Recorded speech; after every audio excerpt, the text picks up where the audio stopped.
I call this meeting to order. Attorney Brown.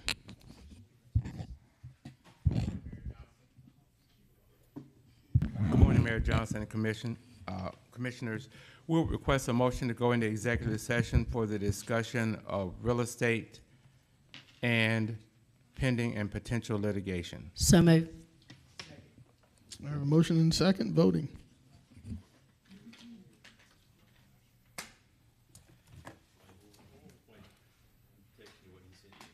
Okay.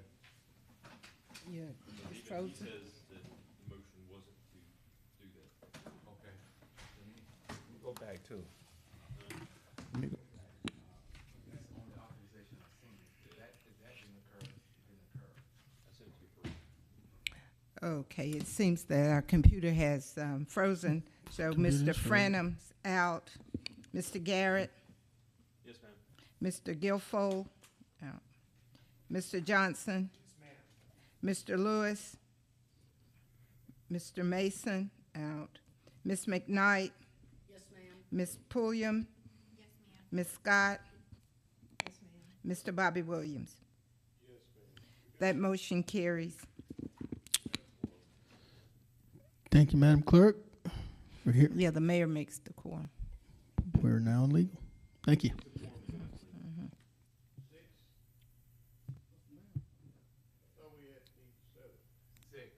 Six plus for any action, 7 to hold the meeting. Meet to hold it. 7 for quorum, but once you get in a quorum, 6 votes rules everything else. What's with the questions then? He don't care, but he's asking the question. What's with the questions? Well, 7's at hold a meeting. 6 for action.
Ladies and gentlemen, thank you for being here today.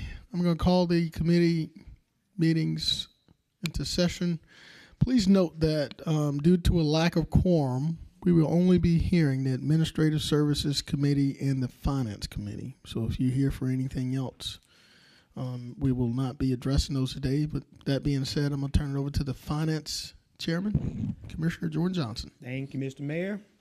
We're going to call Finance Committee to order. Ms. Bonner, are there any additions or deletions to this agenda? No, sir. Seeing and hearing none. Committee, I would like to offer a consent agenda, items 1 and 3. And moving number Second. 2, okay, and then we're going to move 2 to the full commission without recommendation. We're Okay. going to add that to the consent as well, sir. Yes, ma'am. So that would be Okay. consenting item 1, moving item 2 to full commission without recommendation, consenting number 3. So we have a second, but we didn't have a motion. Can we get a motion for that effect?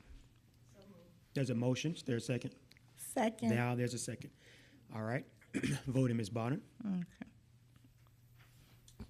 And ladies and gentlemen, while they're voting, the items that are on this week's committee cycle will be moved to the full commission meeting next week. So thank you.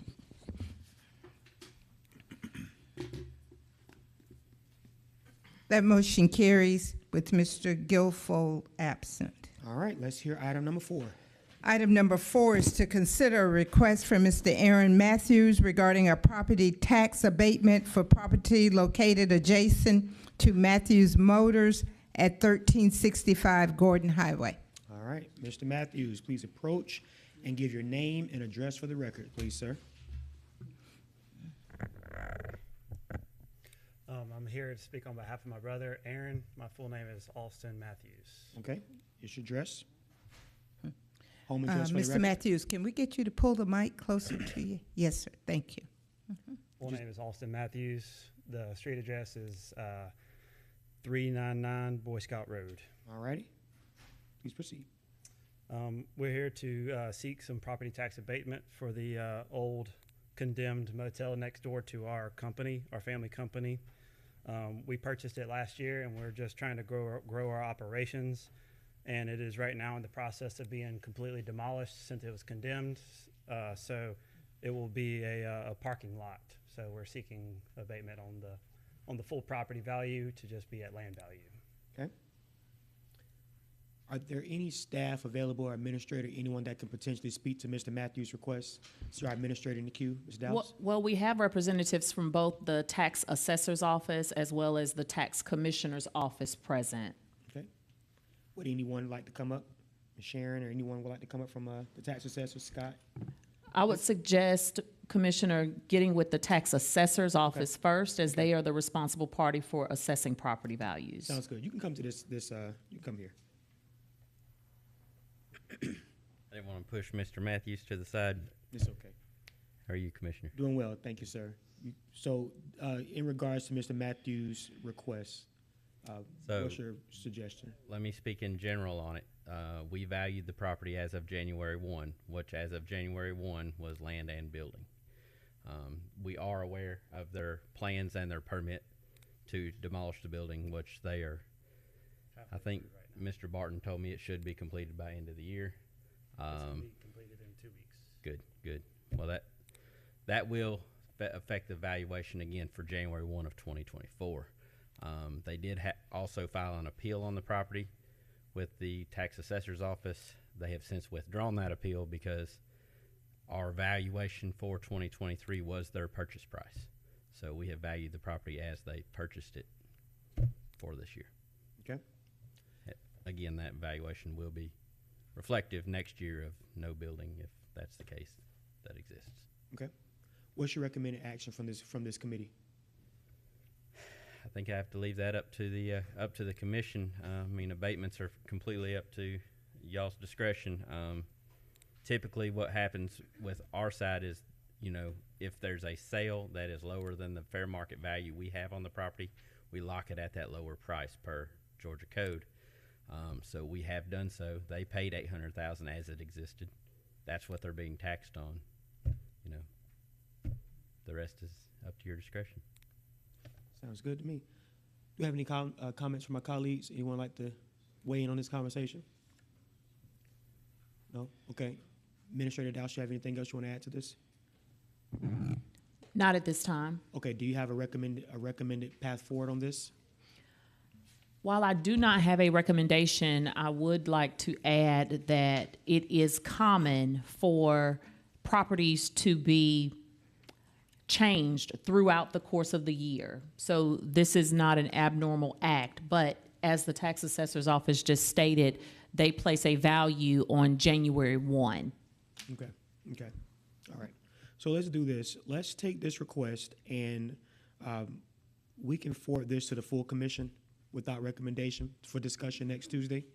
And that'll give us more opportunity to talk to the tax assessor and figure something out, depending on whether or not we need to wait until January to make a decision or if we can perhaps help you before then. But I think if we move this to the full commission without recommendation for Tuesday, that'll give us time to go back to the drawing board. But certainly, we appreciate you for coming and hope that we can try to help you as much as possible. Okay? So just come back to the meeting next Tuesday at 2 o'clock.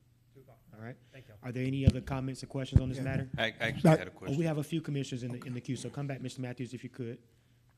Our computers are a little slow today. Let's go to Commissioner from the 8th, our Mayor Pro Tem.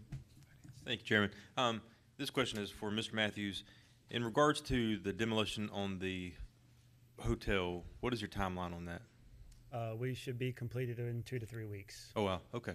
And I think that's probably going to help guide our decision as well. So I just want to make sure that I was on the record. Correct. And we did, obviously, we knew we overpaid for the property, but we did not want some other person coming in there to throw up another hotel and stuff like that. So, No, I think most sitting in the audience today are going to be quite happy to see that hotel gone. So we appreciate it. yes, thank And you. not just the audience, but some of us on this dais as well, so. Yes, it is a true gateway to our city, and Absolutely. it needs to be beautified. I agree. So, All right, thanks, sir. thank you. Thank you, Mr. Matthews. If Chairman. you hold for one more moment, Mr. Matthews, Commissioner from the 6th, Mr. Lewis. You're out of the queue? Okay. Thank you, Mr. Matthews. All Thank right. you. Thank you. Can we take item 4 forward to the full commission without recommendation? There's no objection from your objection? committee, sir. All right, no objection. Okay, without objection, All okay. right. Having no other business, this meeting is adjourned. Okay, Thank you. thank you, sir. Thank you, committee.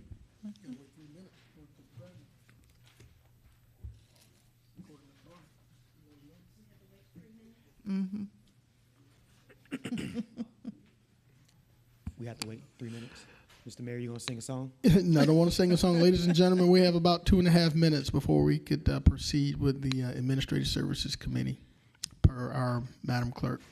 No, sir, according to the Georgia Open Meetings Law. And according to Georgia Open Meetings Law. Again, this is the last committee we'll have. The others will be forwarded directly to our commission, and you could attend there if there's any items that we did not cover today.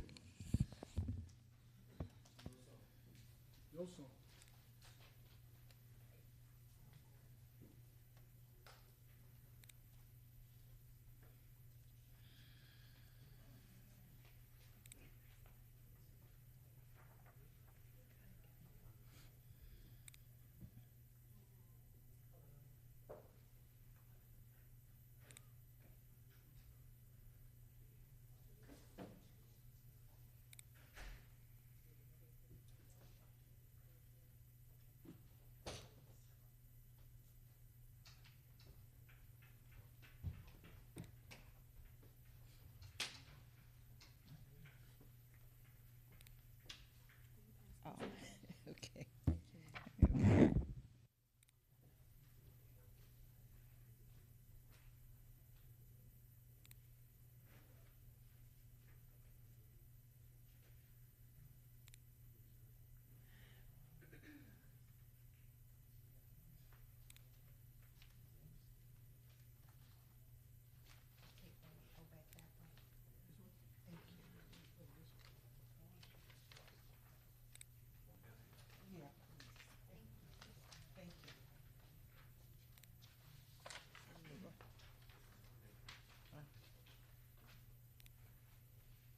Susan.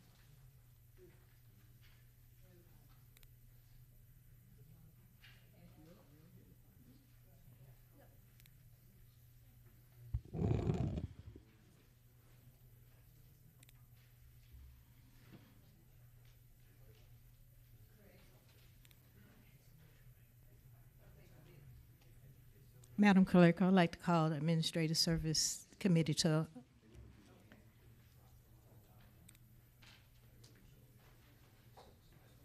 Do we have any addition or deletion? No, ma'am.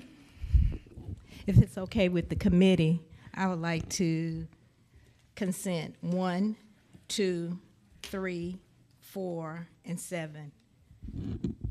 Commissioner Lewis. Motion to approve.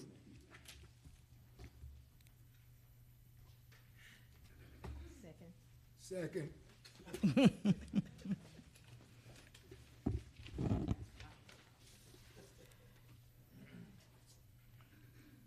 Voting, Ms. Bahana, or could we?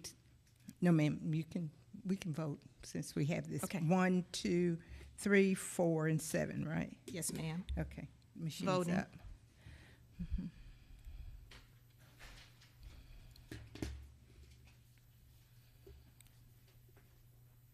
That motion carries with Mr. Franum absent.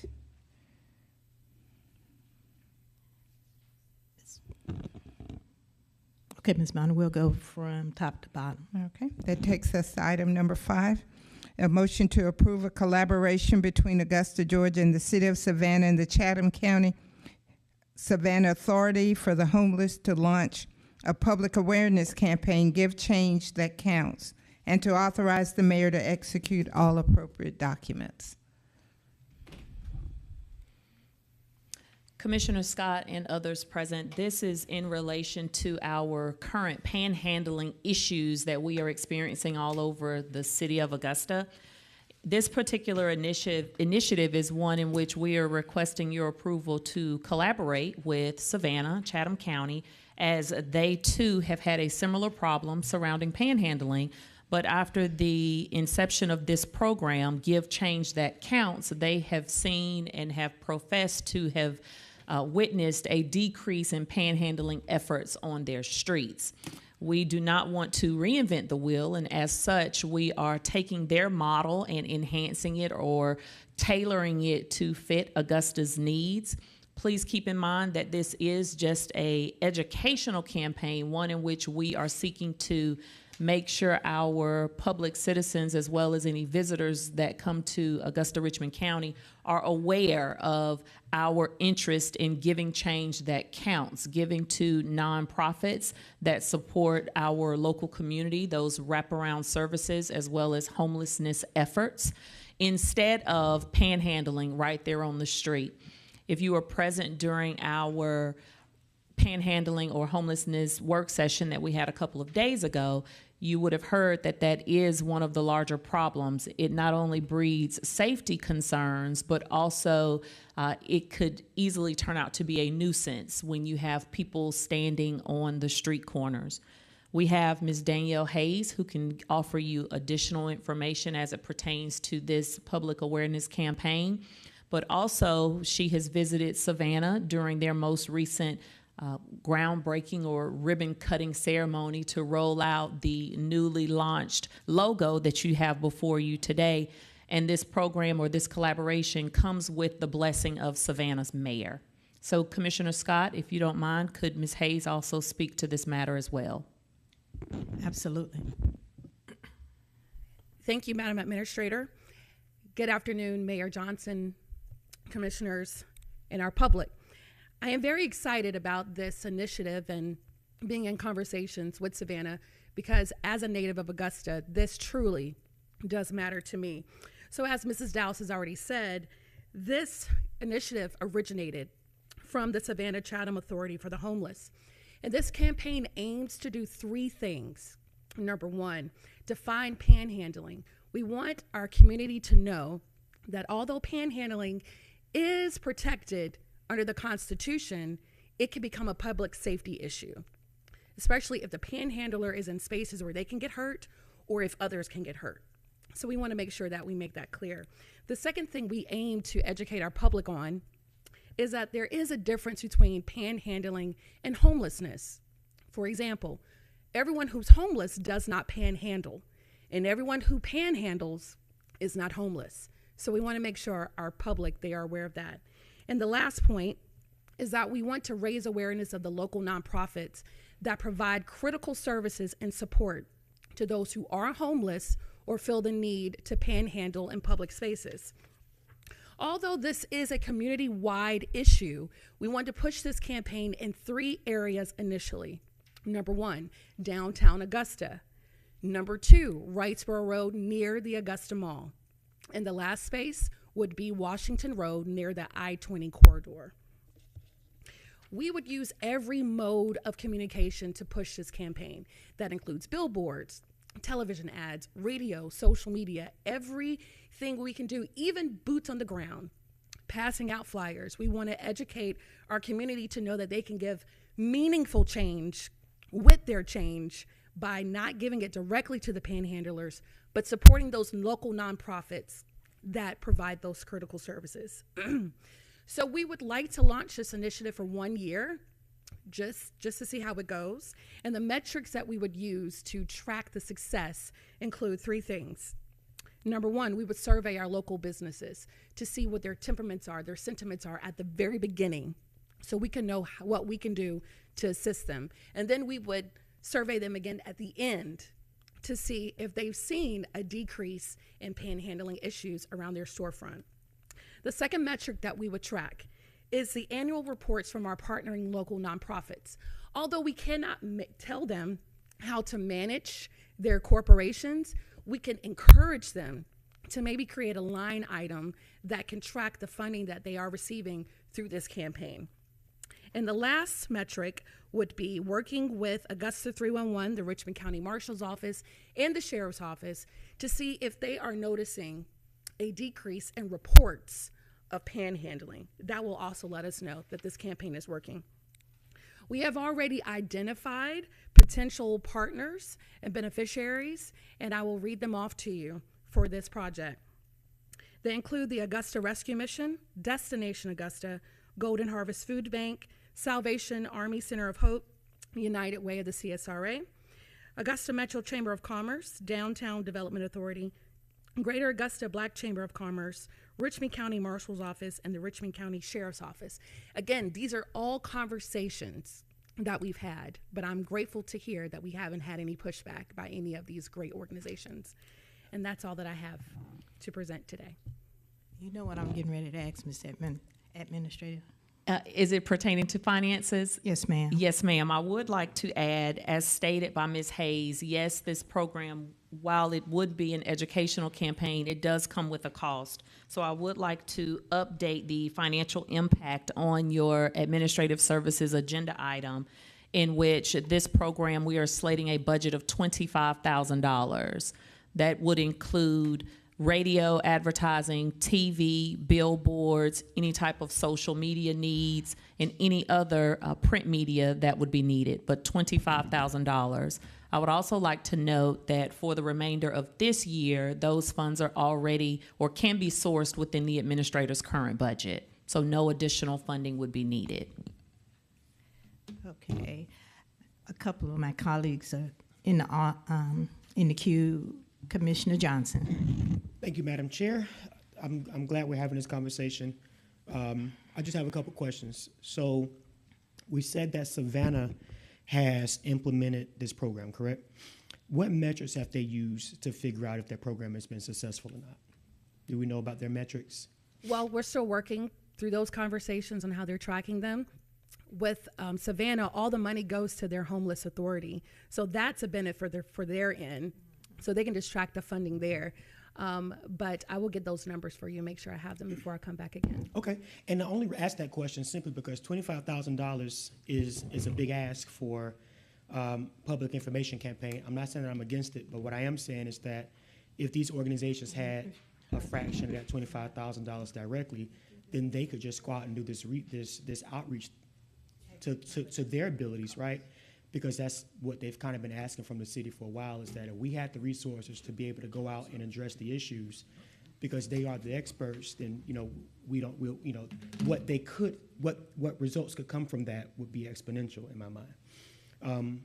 My only concern is that the real issue that we're talking about is just this issue around poverty, and I hear a lot about what the commission discusses when it comes to homelessness, but we have not tapped into just this entire notion around how do we address poverty. And I know that that's a big topic to try to address as a local government, because in essence, that's not a government concern.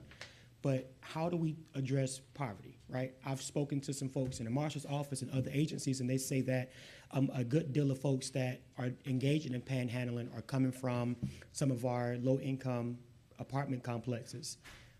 Maybe the folks who live there are disabled, maybe they have some other kind of disabilities that's keeping them from having gainful employment, so they come out and they panhandle. Is that true? I'm not sure, because we don't really have any measures to chart that. But my thing is, if we're going to give $25,000 to a program, which again, I'm not against this, I just want to make sure that we are addressing this notion of poverty in our community. Augusta's sitting at about a 24% poverty rate. And if we don't get really intentional about addressing the root cause, which is folks' inability to make an honest living because of whatever reason, then we're going to continue to just go down this route. About a year or two ago, I presented to the commission a plan through the Salvation Army. They had a public information campaign that they ran, that they were giving businesses business cards and flyers to put on their storefronts.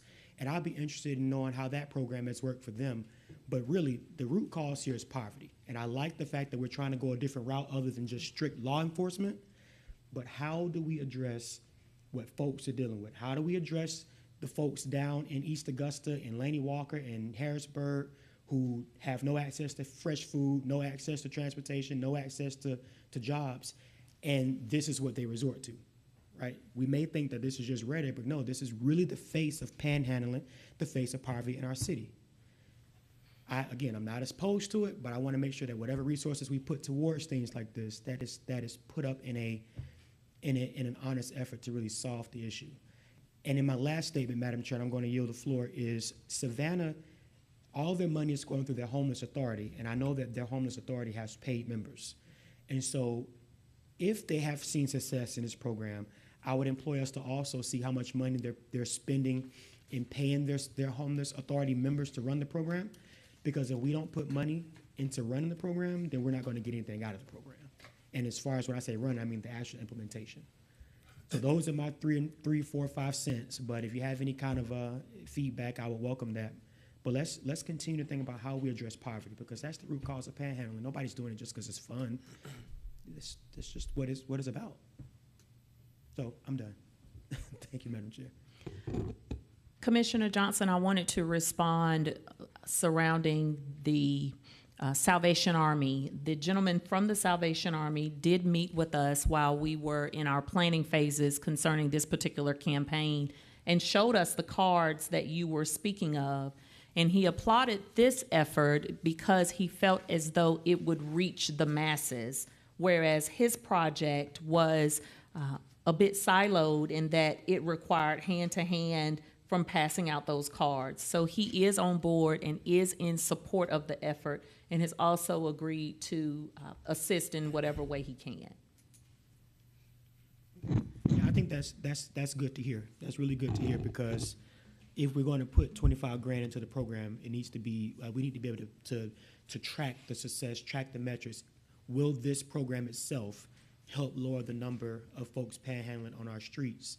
And it seems to me that this is mostly just a philanthropic effort, and I have concerns whether or not it is the most effective way of going about taking care of this issue, but it's certainly a good first start.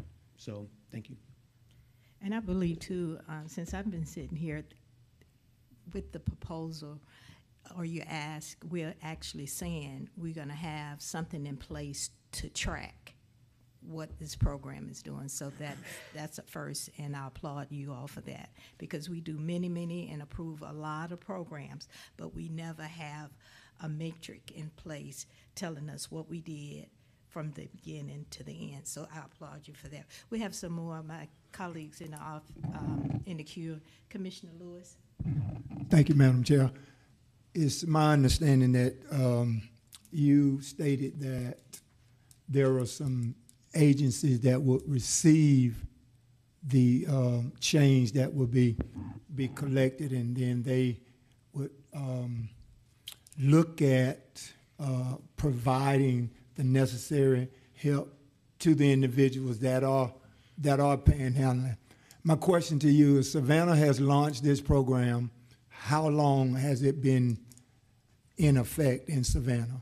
And the reason I ask you is because it would be hard for us to see what works and what doesn't if they've just birthed this program and us not having any data to see, to let us know that we're gauging something that's going to be effective in Augusta as it was in Savannah. And you stated that not all homeless people panhandle and not all panhandlers are homeless. So when we look at this money going to these agencies that are helping the homeless, what happens to those that are panhandling that are not homeless?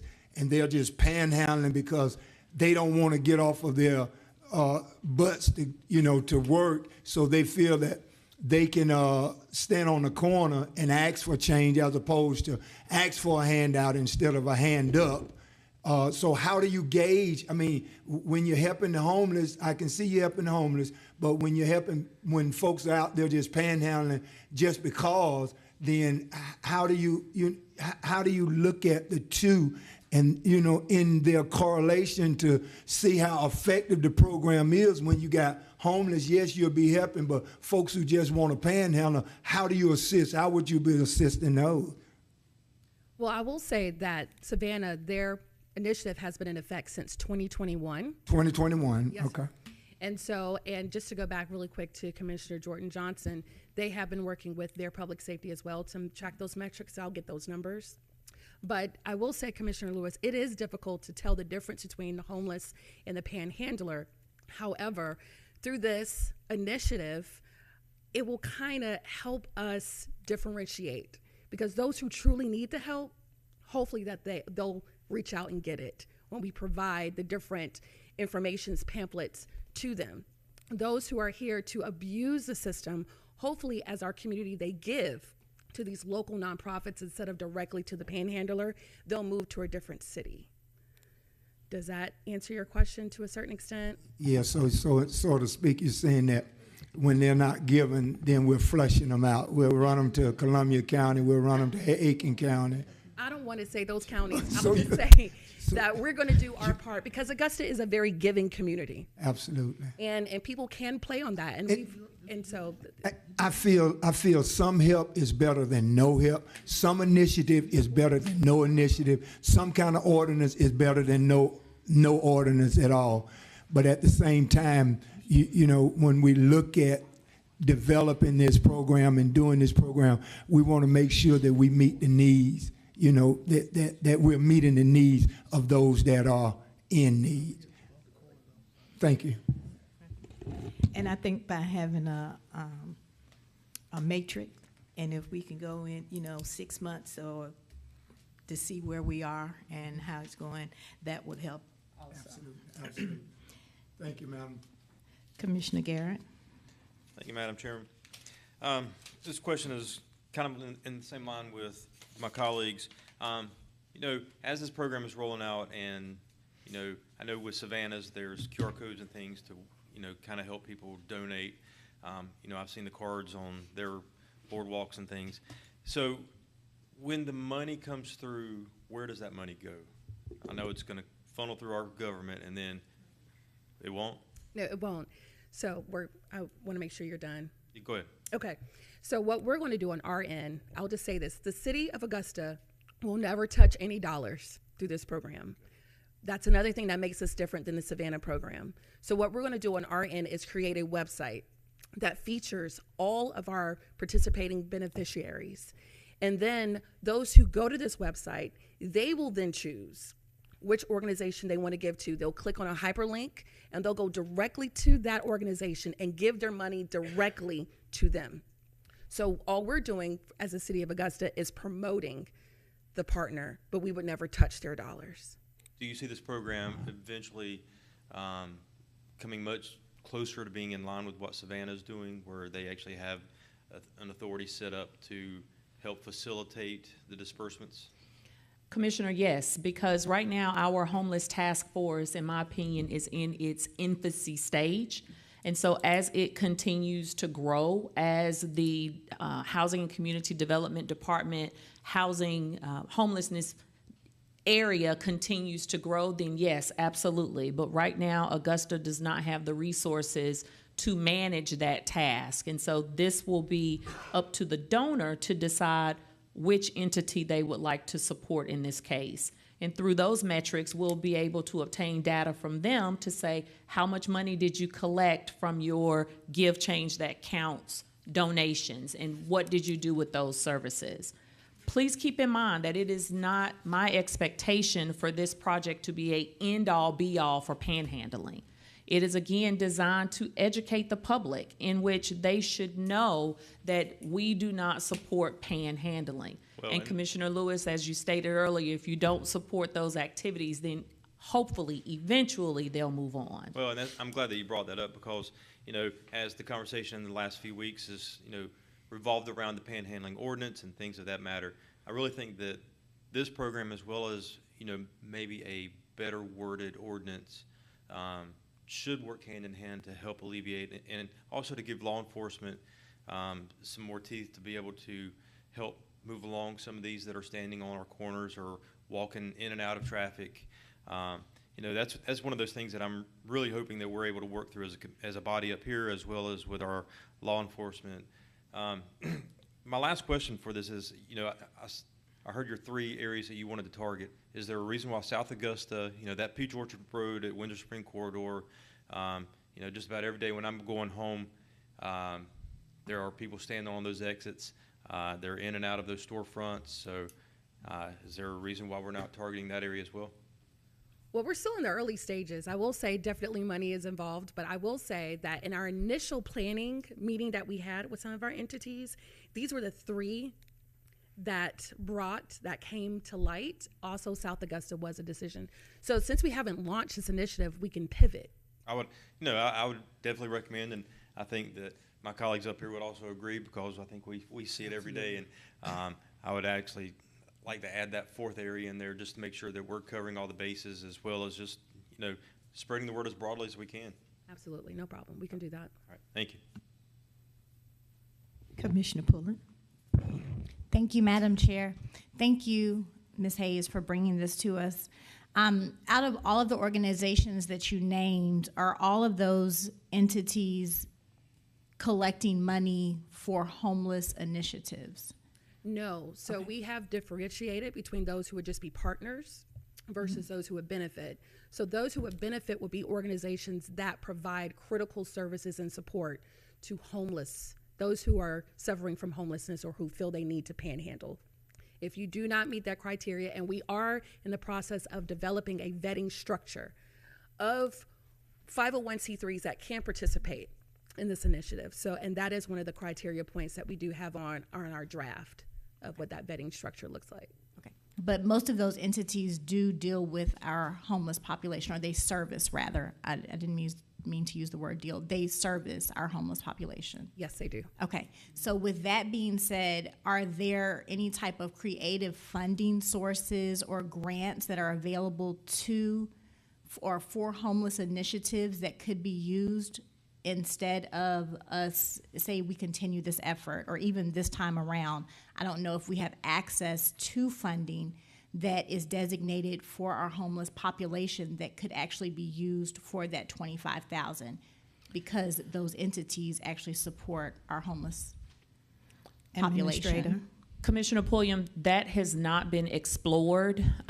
Our one grant writer is heavily focused on areas of larger opportunity, but I'm certain that just because of the grant world, that there probably are NOFOs that would seek to offer us the capital needed. It would just require some additional time to be able to source those. Okay. And part of my question is attached or connected to, I remember when, what was it, a few weeks ago, Commissioner Johnson, that the ministry that came before us, and we were able to transfer over some of the funding through CDBG, I think, for the homeless population. So I know that some of that money is used for our homeless population. So do we have any funding sources like that available that are already, you know, almost allocated to help with our homeless population? Because this program is slated as a public awareness campaign, I would have to speak with a couple of other department directors before I can answer this question fully. Okay, thank you so much. Commissioner Johnson. Thank you, Madam Chair. And this is kind of piggybacking on Commissioner Pulliam, the direction that she's going in. I like where we're going here, because I think we passed a strategic plan to address homelessness in 2021 or 2022, somewhere around that time. And that plan was a 30-something page document that laid out strategies for increasing affordable housing, strategies for increasing workforce opportunities, strategies for emergency shelter and things of that nature. And it's just my humble opinion, we can take it for what it's worth, that the city has not stepped up to the degree that I think that the city should have stepped up to address the homeless population. ARP dollars, we spent very little, if not any, on the homeless. That money came down to make sure that folks could recover from the pandemic. It actually came down for the community, right? We have a lot of other different type of funding sources to where we could create micro grants to these organizations to help the homeless. My biggest concern about this program is that it will help nonprofits raise money to do more work, but it's kind of contradictory to what we're saying in the panhandling workshop, that the folks who are engaging in panhandling are not homeless. So in that regard, we're helping the nonprofit sector raise money, which is a good thing, but are we actually going to be addressing the population that's engaging in this effort? I will say this, that through that Homeless Task Force strategic plan, the Linda Barrs plan, it lays out what we can be doing. One thing that Savannah has that we don't is a homeless court. They have a homeless authority. They have a multi-unit tiny home village. We don't have any of that. We've been talking about creating a mental health court. That's something that we can direct people into. So I think while this is a good faith effort, we can put our resources, and again, I'm not speaking against the plan, so I don't think that's what I'm doing. But we can take these resources and actually create micro grants for organizations like the Love Center, Love Centered Ministries, and other organizations like that who are directly on the ground working with the homeless to really address that part of the issue. I just really wonder if this is going to help the panhandling issue as a whole. But we can move on tiny home villages. We can move on workforce programs for the homeless. Like we can do these programs that other cities have done to get a handle on their population. But we have not stepped up to do that. So I have a hard time supporting $25,000 for this, because I know that $25,000 could feed the hungry, it could house the unhoused, it could go towards day centers, all kinds of different things. I want us to be really strategic in what we do here, because again, the person on Broad Street that's asking for money is totally different than the person at Peach Orchard and 520 asking for money. They're two different types of people. And we have not stepped up to help the folks on Broad Street. If we get a handle on that population, I guarantee you'll start seeing a rise in productivity where we're trying to go. But a 25 grand ask, I'm just having a hard time with that one, because I know that we can do it. We can do so much more in other places. But again, that's just my 2 cents to the conversation. We need to make sure that we're funding what we already put in place. We have not funded that Homeless Task Force plan. We have not funded those strategies. We have not set up an affordable housing fund to where we commit ourselves to housing X amount of homeless throughout the course of the years. We haven't done that. So I just want to make sure that we throw that out in the atmosphere and catch it and see what we can do with it, because it's necessary. Thank you, Madam Chair. Okay. Can we get a motion to move to full commission? Second. Voting, Ms. Bonner. That is with no recommendation. Yes, Okay.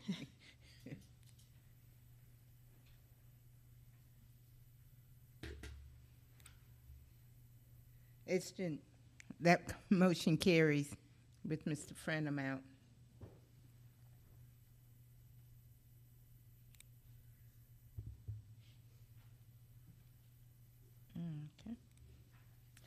Item number 6, receive as information the recommendations from the Office of the Administrator on a proposed environmental justice ordinance. Madam Administrator. Thank you, Commissioner Scott. On August 8th, the commission discussed the topic of adopting an environmental justice ordinance, and you tasked the administrator's office with providing you a recommendation on how to proceed after speaking with several stakeholders. The memorandum that was included in your booklets as prepared by Deputy Administrator Charles Jackson involves comments from several key stakeholder entities: the Augusta Planning and Development Department, Augusta Engineering and Environmental Services, Augusta Economic Development Authority, and the Augusta Metro Chamber of Commerce. I do know via email communication, Ms. Supar sent the body her comments directly, of which most of those were already identified in this attached memorandum. At the same time, while we have reviewed key factors that would impact our community from an environmental standpoint, it is also key to note that some of these issues would also have negative impacts on our housing as far as the elimination of job creation and economic growth, as well as an opposition from various developmental groups. And then third, but not last, the perception of an unfriendly business environment from prospective manufacturing and industrial firms. This comes as a relation to while we are out and about throughout the world trying to recruit for various businesses and industries to come make Augusta their home. So it is my recommendation as interim administrator that we do not proceed with drafting a environmental ordinance for these reasons. Environmental justice ordinance for these reasons. Commissioner Johnson. Thank you, Madam Chair. Ms. Dowse, I just have a few questions. So, you know, I like the recommendations. I like what we're saying. Let me say it that way. I like the fact that we're talking about helping businesses, being business friendly. I think when we had our non-discrimination ordinance workshops, that was the biggest concern there. Everybody was talking about how it was going to be negative for businesses, but nobody talked about how it was going to, how not having a non-discrimination ordinance in place would affect people who were discriminated against. The conversation was about helping the business community, which I'm not opposed to that. But in this, what are we going to be doing to make sure that things like Hyde Park, Argon Park, and other places that have been contaminated over the years because of industry don't happen? So, Commissioner, I would see that as an expanded conversation. And yes, you're right. Even in my top 3 notes, I did highlight the business community, but I definitely do not want to overshadow how this would affect our most common socioeconomic factors, which resulted in Hyde Park and some other areas throughout our community. It would require some additional conversation as well as advances put forth to ensure that disparity issues such as this do not occur, especially in those areas that are what's deemed as underprivileged. Thank you, because that's typically where these plants go. They go in areas that are low income. They go in places that are highly minority populated, and we don't even know what the health risk and the health factors, what health factors are in place right now. I mean, we have a community in East Augusta surrounded by plants. So, I mean, I just hope that we would step up for the folks living in these communities just as much as we're saying we're going to step up for businesses.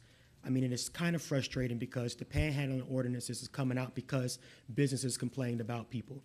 The non-discrimination workshop was stalled because businesses said it was going to be unfriendly to businesses. Now we're saying that environmental justice, we can't help people like divert themselves away from harmful emissions and things like that because it's going to stall business. At what point do we help people? And that's not to you, that's just in general. So I just want to keep that on the forefront because there's a need. Thank you, Madam Chair. All right. Any other comments?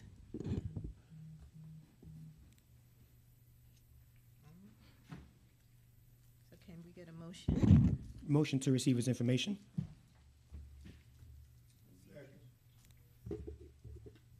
Voting, Ms. Moss.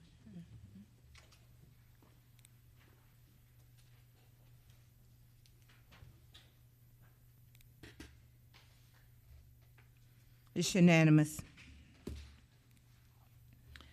Item number 8, direct the administrator to obtain complete service level agreements from all city work departments by December 31, 2023, and report back to the commission the agreed upon SLA timeframes for each service request.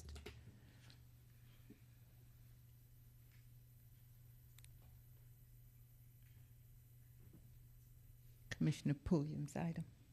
Madam Chair. I didn't know if you were gonna tell me I could go. I'm sorry. Thank you, Madam Chair. This item came from the workshop that we had on landscaping, keeping grounds maintenance. It was a lot of different discussion during that workshop. But I want to make sure that we continue the efforts. I don't want it to stop with where the workshop was. And one of the things that was heavily discussed was service level agreements. And it was really, really pressed upon all of us that, hey, part of the problem is we don't have these in place. So we're not keeping our departments accountable, so to speak, because there's no accountability measures. And from what I've learned as I started digging a little bit deeper is that some of the service level agreements, they're way outdated. So we need to move this forward and make sure that we have service level agreements. We're holding our departments accountable so that I'm going to say 85% of my workload is not micromanaging and keeping up with grounds maintenance. Administrator Dowse, could you possibly speak to this as well, please? Sure, Commissioner Pulliam. As stated, the service level agreements, if provided, would, one, allow departments to not only gauge the performance of their staff, but also determine exactly how long it takes to complete a service. This would be information that we could communicate to the public, so the public can have a reasonable expectation of when their respective task would be completed. That would also alleviate some of the follow-up calls and emails that we all receive once a service request is entered and the work has not yet been completed. And so it does provide assistance in so many different ways. And I also want to make certain that while a service level agreement is needed, it can be updated. It is a fluid document, nor is it a one size fits all. And we've talked about potholes, just for example, or even a down street light, whatever the case may be. There could be extenuating circumstances that would require that particular service request to take longer than what is normally the agreed upon time. But yet and still, the service level agreement would set a benchmark or a baseline for us to be able to follow. So I'm not on the administrative committee, but I would like for this to move forward, and I would like the support of all of my colleagues because I know that all of us are getting these calls and emails. And as Administrator Dow stated, we're not giving the departments a specified time. We just want this done. Commissioner Johnson. Yes, Madam Chair, I'd just like to make the motion to do as item number 8 is saying, direct administrator to obtain completed SLAs from all city work departments by December 31st, 2023, and report back to the commission the agreed upon SLA timeframes for each service request.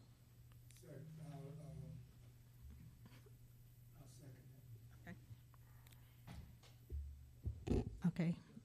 Voting, Ms. Bonner? Yes, sir. Yes, ma'am.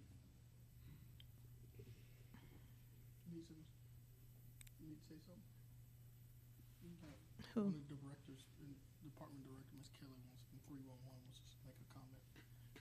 You see her? Director? Okay. Come on up.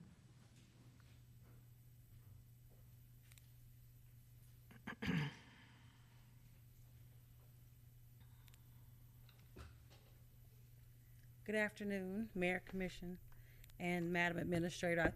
I just wanted to make point before voting that I don't want you guys to get lost in the wording of CityWorks, because that is one of the systems. And you're going to do yourself an injustice if you include that, because we have CityView, which includes code enforcement.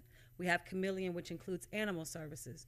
So I would just recommend you remove that verbiage out to make sure that it includes a comprehensive list of our departments and the request for non-emergencies. Madam Chair, can I ask Ms. Bonner a question? Ms. Bonner, since we've already voted, will we have to have a motion to reconsider that vote or to rescind that last vote to change the language of the motion to reflect what Ms. Walker is saying? I would think so, Mr. Parliamentarian. Yes. Okay. Commissioner, before you consider a revote, I could address those supplemental applications administratively. As I understand, the intent of the commission is CityWorks, as that is our larger application. I could handle the others with the departments affected from an administrative standpoint. Mm-hmm. So that would To include all of include. our systems. Mm-hmm. Yeah. Let's, Can I do it verbally, just for the record, No, verbally say let's- that we'll amend it? can we, let's reconsider and do Reconsider? a Okay. clean one, Okay. Yeah. All right. so. All right. So, Madam Chair, I make a motion to reconsider.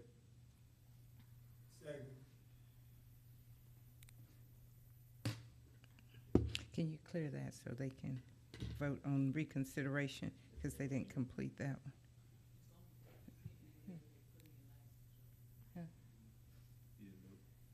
So I need to vote? Okay. And if it's not too much trouble, can I add one last thing? I know, and I'm sorry, that's why I don't come very often. Not only do we need to establish service level agreements, but these requests need to remain open until the work is done. Like, I just want to make sure, because I know you guys have a lot going on, but you know, I just want to make sure that the motion encompasses everything so we can really get to the end result. So, thank you. Commissioner Garrett. Thank you. This question is actually for you. Is the real issue here the fact that these city systems that we use don't communicate well with the public? No, it's not the system. What is it?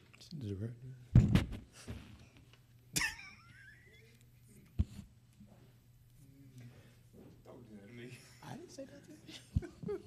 Okay, I was just curious because, you know, that's one of the things that we hear is, you know, the way the system works, this is the way it is. Systems are very intelligent. We as people, we program the system to do what we want it to do, to answer your question.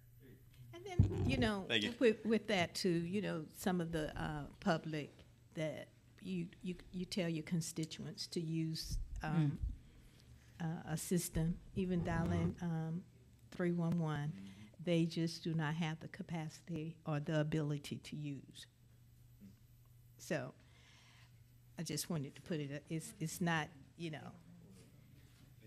And that's why 311 encourages the phone calls. The phone calls don't go away, you know. So we're there for all of our citizens, regardless of age, regardless of their demographics. So everyone is not going to use the mobile app or the website, which is important, you know, that we make sure that we maintain those bodies in the seats that are able to assist those citizens that call. Thank you. Okay, we need to make another motion. Okay. So am I restating a new motion at this Yes, point? sir. Go ahead on and do that. Okay, so I'll just say to motion to direct the administrator to obtain completed service level agreements by December 31st, 2023, and report back to the commission the agreed upon SLA timeframes for each service request. That's, okay. Voting, Ms. Bonner. Okay.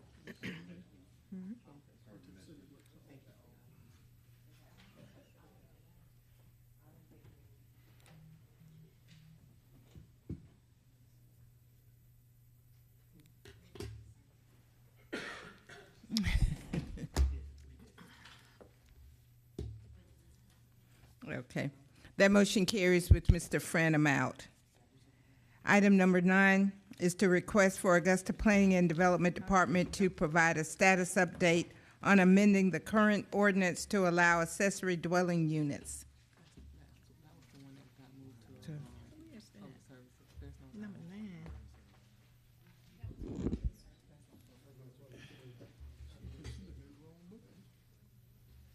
Ms. Bonner, Yes, ma'am.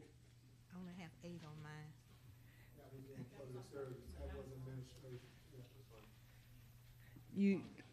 You don't have a 9? Okay, well, my agenda didn't get corrected. Okay.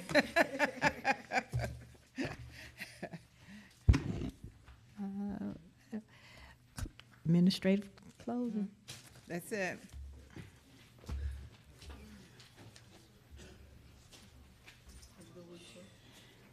Doing a good job writing your name.